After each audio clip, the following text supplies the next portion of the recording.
səni təbrik edirəm. Qoy Araz haqqında da bir-iki söz deyim. Araz mənim məşq yoldaşımdır. Arazla biz bir yerdə məşq eləmişik. Arazla biz bir yerdə yarışlara getmişik.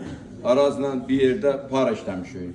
Bütün Arazla idman yollarını keçmişəm və Araz, necə deyərlər, idmançılar sədaqətli və dürüst və düzgün olurlar. Bu idmançıdan söhbət gedir, idmanistdən getmir. İdmançılarda bu hamısında var. Ona görə ki, o yuxarı keyfiyyət olmasa, o nəticələri əldə edə bilmərsən. İnsanda bir keyfiyyətlər birləşir ki, o nəticələri əldə edə bilirsən. Ancaq bu nəticə əldə eləməyən idmançılar o demək deyil, o keyfiyyətlər yoxdur. Onların həyat şəraiti imkan vermir, ailə şəraiti imkan vermir, tutduğu yol imkan vermir. Bunlar da var idmanda. Məsələn, bir idmançı, güclü idmançı, gələcəyə olan bir idmançıdır, zədə alır, ayağından bir yerindən idmanı buraxmış olur.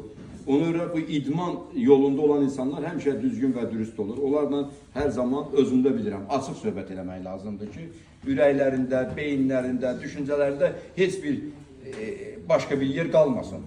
Ona görə hər bir sözün açıqlaması varsa, bil ki, orada başqa problem yoxdur.